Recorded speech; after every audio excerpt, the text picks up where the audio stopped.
Check this out. I'm drawing today from life. Did the original boat have stars on the side?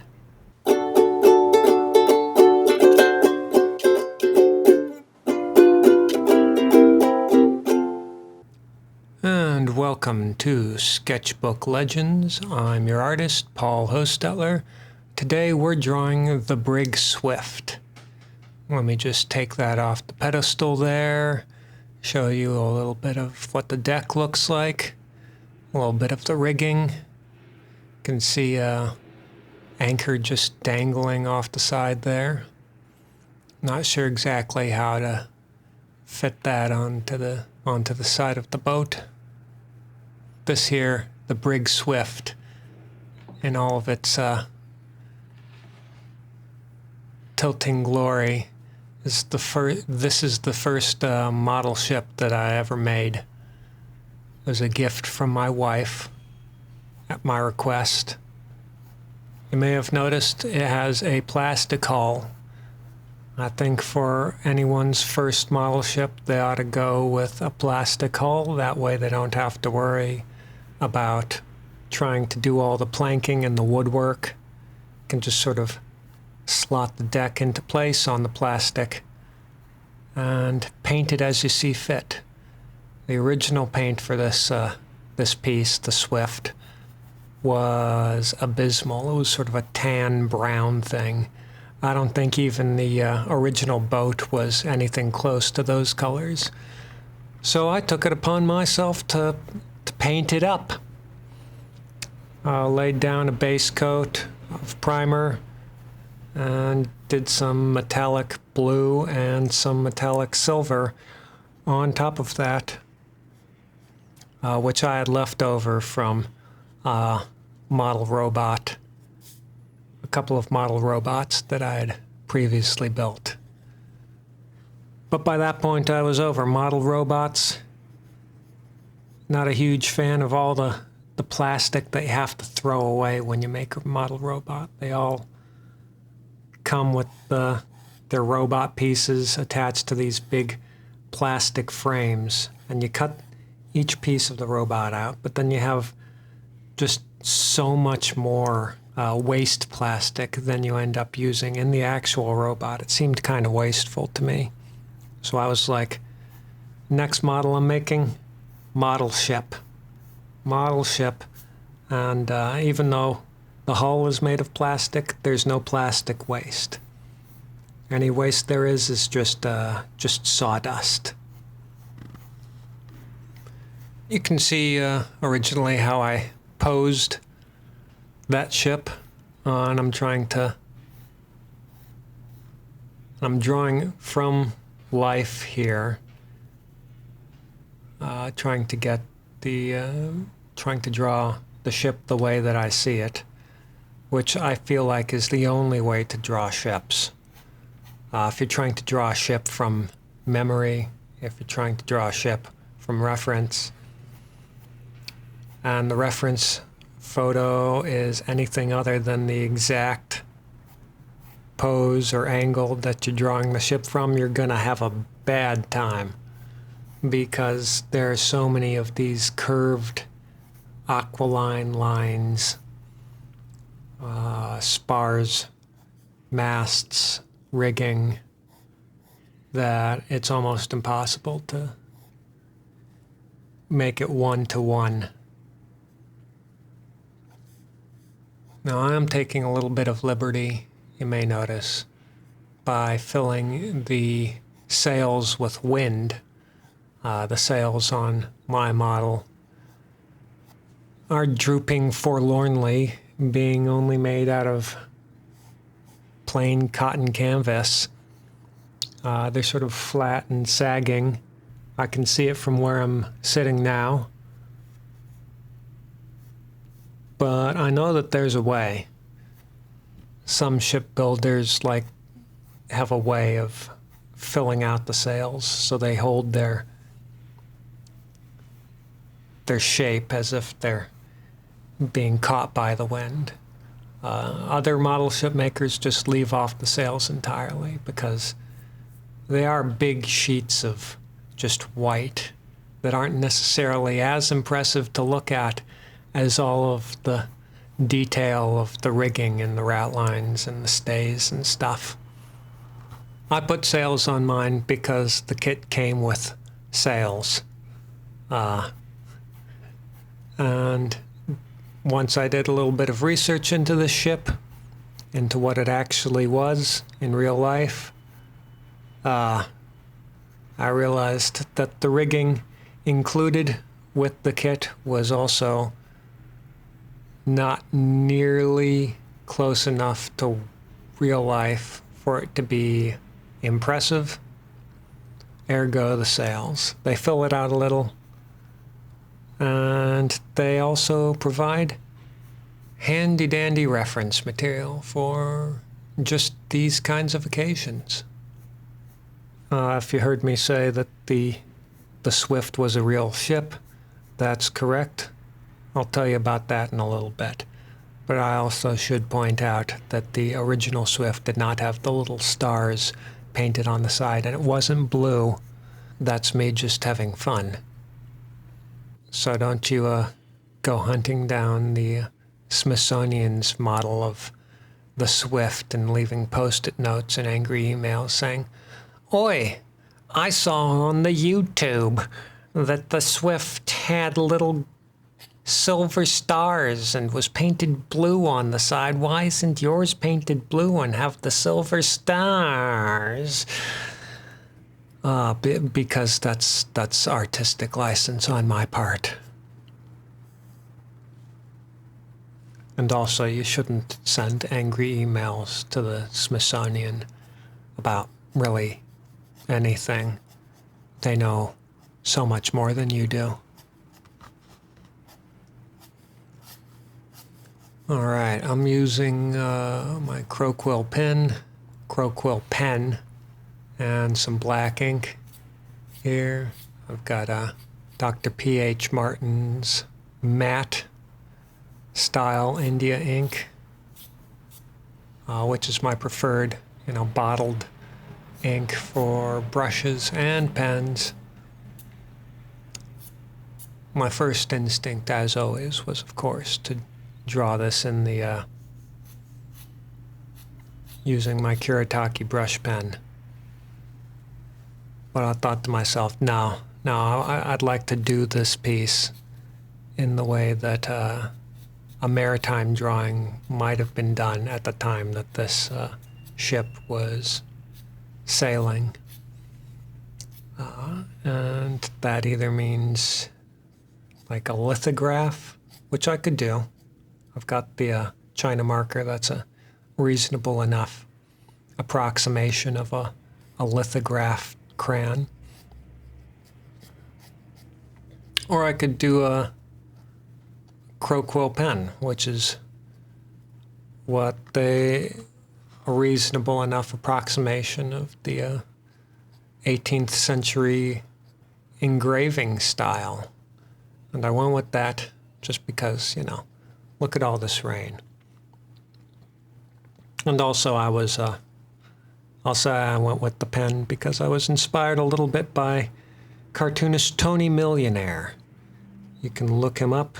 He's known for his Sock Monkey comics. I think he just put out a new graphic novel recently. I haven't had a chance to pick it up, but anyone watching this ought to pick that up. Tony Millionaire, Sock Monkey.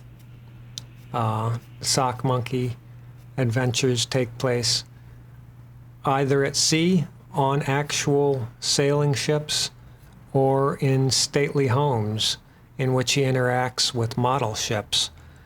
And both the real ships and the model ships are drawn with just exquisite love. I have to imagine Tony Millionaire owns at least one model ship if he doesn't, build them as a hobby.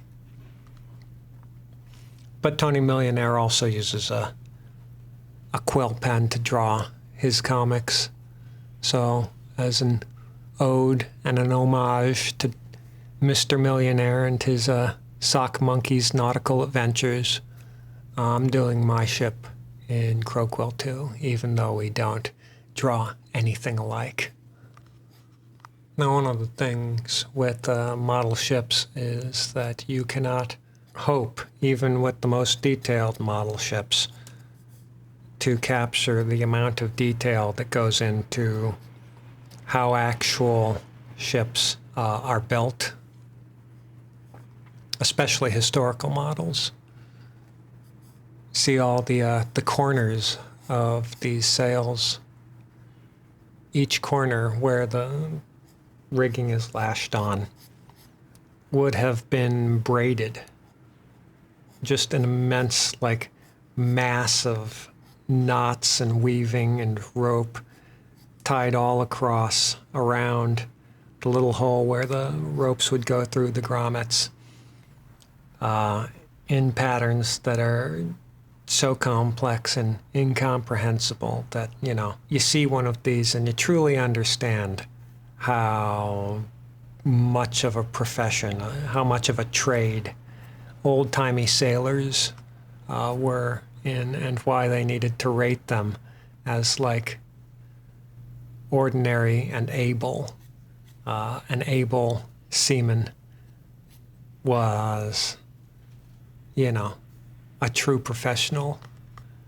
And I'd be honestly afraid to step onto any ship had I a time machine where at least half of the crew wasn't rated able and didn't know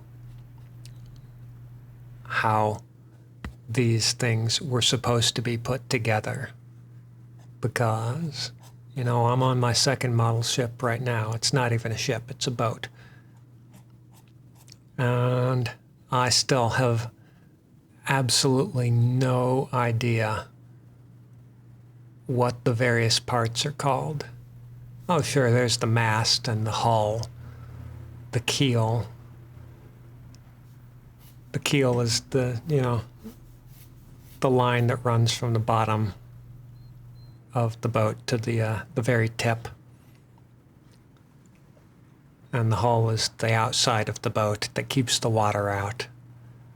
And the mast is the tall, pointy bit where the sails are. But hawsers, clews, reefing, I have no idea. What does leeward mean? Still no clue. It's something that I should probably look up. It's just like the jargon would be immensely satisfying to know, like a secret language. I could probably be putting my efforts in a more productive direction, like learning Spanish, but nautical jargon, that's where my focus is currently. And just like Spanish, I'm not actually spending all that much time pursuing this goal. Working on the bowsprit there. You know, until I got into model ships, I always thought that the bowsprit was just like cool pointy part that stuck out from the front. You know, maybe you could stab a sea monster with it. Apparently not. Apparently it's very, very, very, very important. It keeps a lot of the ship together. And this might as well be a good time to say that the boat that I'm drawing, the Swift, is not technically a ship. In terms of, you know, the British way of doing things, which is they ruled the seas at the time, so they got to make up all the jargon. A ship requires 3 masts. You may have noticed that the Swift only has 2 masts, which rates it not quite a ship in terms of what it is. That gets a little complicated. Might as well get into it now. The Swift was originally built in America.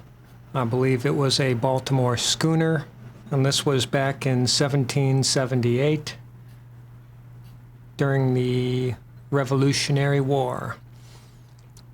Now, historians think that due to it not having a lot of room, in the hold.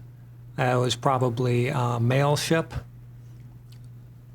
which is, why you'd name it the Swift. There were a whole bunch of ships named Swift back in the day. But, why wouldn't you name a boat Fast? Make boat go fast. The boat is made to go fast. If they didn't want it to go fast, they'd just walk. The schooner Swift had 2 years of service, and then, 1 year of service actually, and then in 1779 it was captured by the British, who hauled it back to jolly old England and turned it into a brigantine, a war-style brigantine with cannons. It's got 10 cannons on it, 5 on each side, and they re-rigged it to be a brigantine instead of a schooner. Now, the difference between a brigantine and a schooner, before I Googled it, I would not have been able to say anything other than just vibes.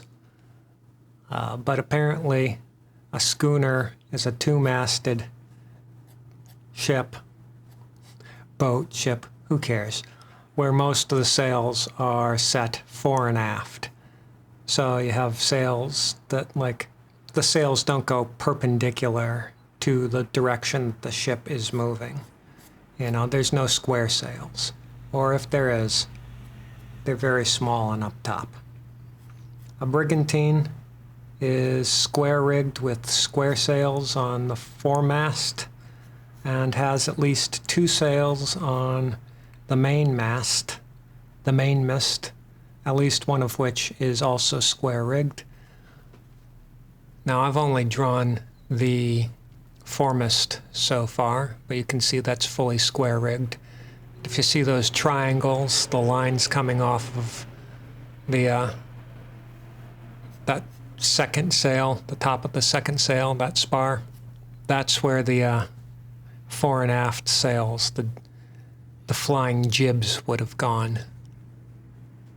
And there would have been one fore and aft sail behind that, and a staysail, I think it's called. And then my model also has a spanker, which is a sail that sticks straight out from the back. And if my one trip on a schooner was any indication, you'd actually have to duck when that was going back and forth to catch whichever way the wind was blowing, because it's very, very low to the deck. But that was when that was in its schooner days, when the English turned it into a brigantine, into a fast-moving warship. They added a whole bunch of cannons, not huge cannons, just 3-pounders. 3-pound cannonball, which doesn't weigh very much, but can still do decent damage to a human being. And I believe that's the difference between the schooner and the brigantine. And since you'll notice that my version has square sails on it, that's why my model, made by Constructo, was named the Brig Swift. There might have been another Swift. In fact, I know there was. There was a Swift created in 1776, which was also captured by the Britons. But that one had 14 guns, not 10. So, a much different boat. The other thing that makes this boat a little bit different from what might have been your average schooner or even your average brig at the time was that if you take a look at the model, it's got a little bit of a quarterdeck. Now, most schooners don't have a quarterdeck. Most schooners have a single deck all the way across. You can walk from the stern of the ship to the bow and you don't have to go up or down any steps. But the Swift has like 3 steps. There's a little bit of a raised area at the stern, which is the back of the ship. But you have to go up a couple of steps to reach. And that means that to get to the captain's quarters, you have a little sort of, I don't know what you'd call it, like a storm door. Like you'd have to go into a basement, an old-timey basement. And that's how you'd reach the captain's quarters. Apparently that was fairly rare on schooners, and therefore also brigs. Ships with 2 masts didn't usually require an extra quarterdeck, which makes me a little bit proud, because I'm a huge fan of Patrick O'Brien's Aubrey Maturin books, and Captain Jack Aubrey's first command as a commander, a master and commander, in the book Master and Commander, is a little brig with, I think, 14 guns named the Sophie. And it's a little bit unusual in that it has a quarterdeck. So I can imagine that Jack Aubrey sailed and commanded a boat similar to the one that I built a model of. And it charms me to no end that that was his first boat, and this one was also my first boat. Now, the Sophie, Jack Aubrey's boat, was fictional, but it was based on an actual brig commanded by Captain John Cochrane, which he used in a bunch of naval adventures, and those naval adventures were the basis for Jack Aubrey's naval adventures. And one of them was he used his tiny little brig to capture like a 40-gun Spanish galleon at one point. Just, flying around it so fast in this speedy little ship and using the extra jolly boat, or whatever it's called, the tiny little life raft boat, to sneak up on the other side. And he took like a ship that was 2 or 3 times his size and 2 or 3 times better armed with 10 times as many men, using just this tiny little 2-masted boat. That's the stuff you imagine naval heroes doing, and it actually happened. So I get the vicarious thrill of imagining the brig Swift being capable of that kind of a maneuver if the correct captain was placed in charge of it.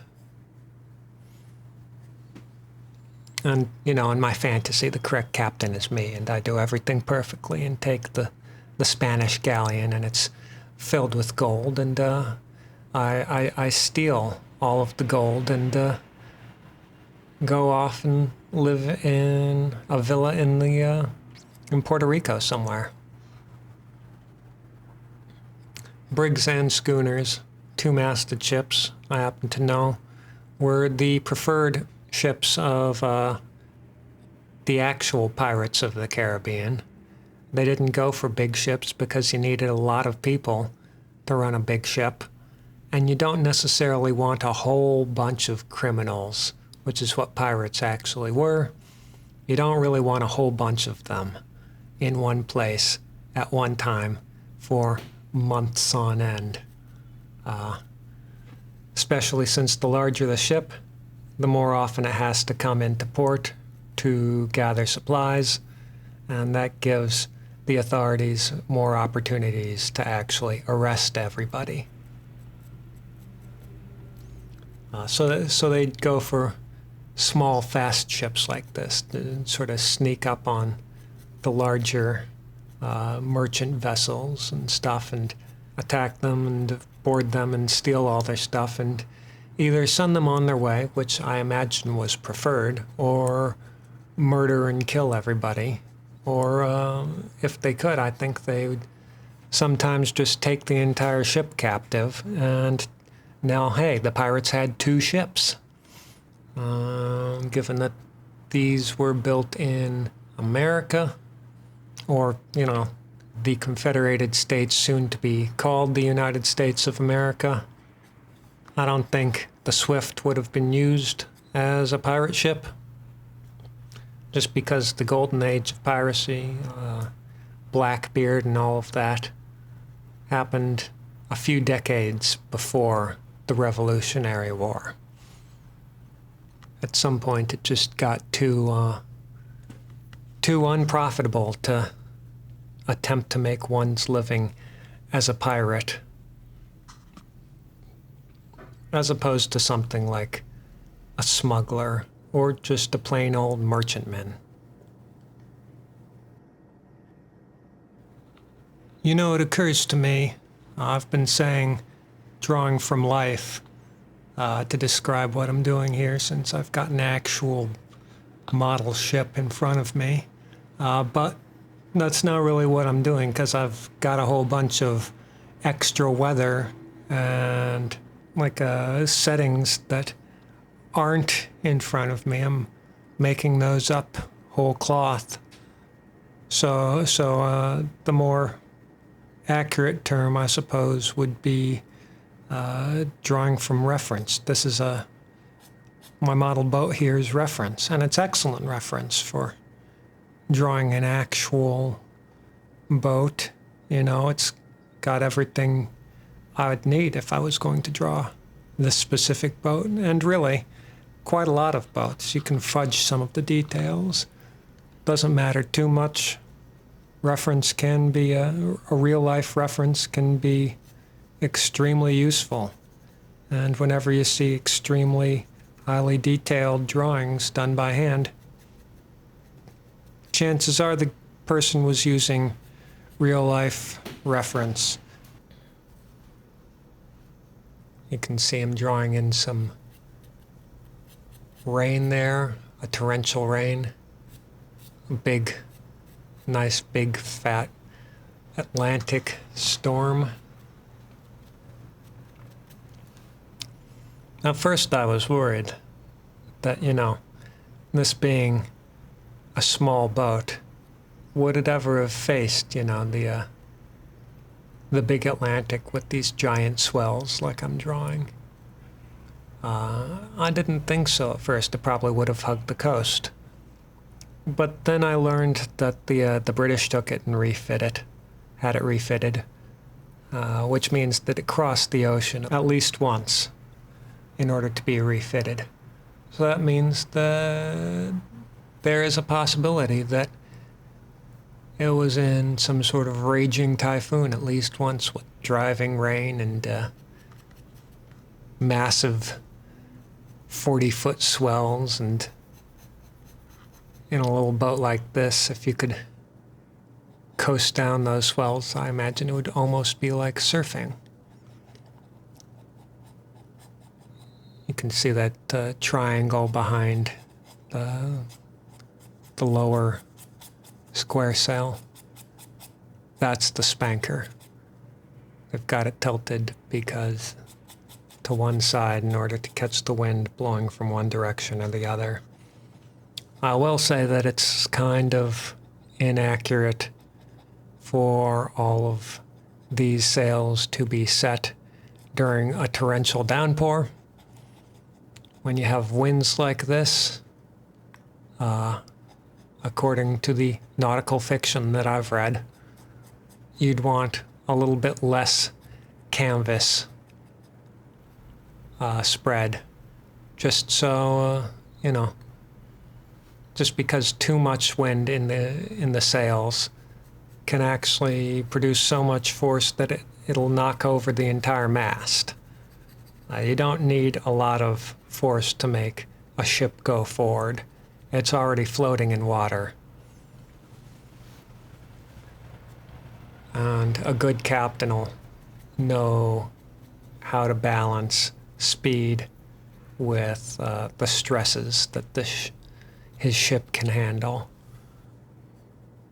And I'm betting that this is probably adding more stress to the ship than it could realistically handle. But, you know, for the sake of a dramatic drawing and the fact that my model has all three foremast sails set, and also that I did not want to draw all the rigging behind the foremast, because that's where the vast majority of the rigging is between the two masts, and that's just too much rope for me to handle at one time. Despite the fact that my model doesn't even have the full complement of rope. You know, the Smithsonian, the only reason I know so much about this boat is because the Smithsonian also has a model built of it. No doubt the reason that there is a model of this ship, doesn't seem to be a very popular model, is because the Smithsonian has a model of the Swift on display. No sails set, but with all the ropes in the correct place. And I'll admit that I did use their drawings, not their drawings, photographs of their model as reference for some of the rigging on mine, just because I think my version is 1/75th scale. That means for every 75 feet worth of ship, I've got 1 foot of ship. And since, you know, the original Swift was roughly 75.5 feet long, mine is roughly 1 foot long. Maybe a little bit more with the bowsprit. I think that might have been an addition of the British, because that brings it up to like 15 inches. Giving him a nice dark sea with a whole bunch of hatching. Drawing waves and, you know, drawing repetitive marks. Some might see that as tedious, but when you're really in the groove, it's almost meditative. This is the reason, you know, people enjoy drawing long hair and grass. I know a sci-fi painter who enjoys nothing more than drawing stone walls. And he'll paint every individual stone with its own shading and its own texture, and they'll all be irregularly shaped, but they'll all fit together perfectly. And I imagine you have to go into one of those meditative fugue states in order to accomplish that, because otherwise you'd go a little bit insane. Some may say that just the mere fact that one is an artist makes you a little bit insane. I'd say the mere fact that you'd step onto a ship and sail into the ocean with nothing between you and Davy Jones' locker but a few tons of wood, that makes sailors insane. But I suppose it takes all types. The longer I spend on these waves, the more I'm like, I can make these look realistic if I just add more marks. There is light hitting them. You got some white caps in between. The dark parts of the wave also indicate where the water is deepest. Now, granted, this is the ocean. It's all very deep. But when you have peaks and valleys, the parts closer to the surface, the thinner parts, where the water is arcing upward, those are going to be a little bit lighter, because light can penetrate from both sides. of the wave. Whereas, you know, in the valley of the wave, light's not necessarily getting in. That part's a little bit darker. This applies to pretty much all kinds of water, from, you know, ocean waves to, you know, sinks to the ripples in a pond. And it's a good shorthand for drawing water when you've got a lot of it to draw. You don't have to think of it as water, just as marks on paper. Although, maybe that's the opposite, because I definitely wasn't thinking about this as marks on paper as I was drawing. I was thinking of it as water, and I was trying to make it look as watery as possible. That's how you get extra marks on the paper. It's just like a little bit extra to make the piece look just half of 1% better than it already did. If you do that too much, you end up with a piece that's overworked. But a good artist will be able to reel themselves back in. And an exceptional artist will be able to know before they're going in exactly how much they want to add to a piece. And they'll be able to say, yes, that's exactly enough. I already have detail that I need.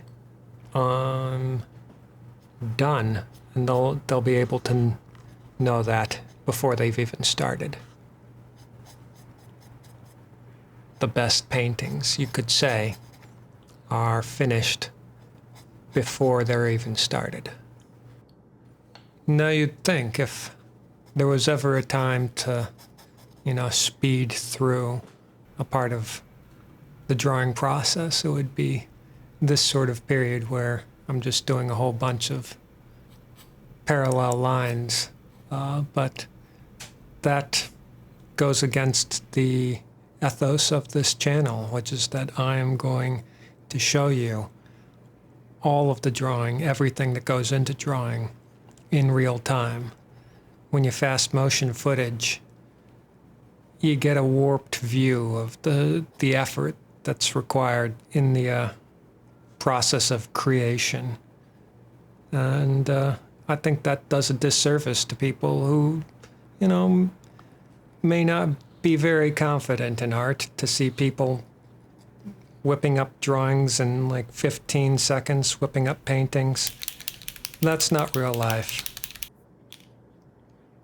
I'm using my Deleter whiteout pen, my beloved Deleter whiteout pen, in the way that I feel it should be used, which is to create white marks on a sheet.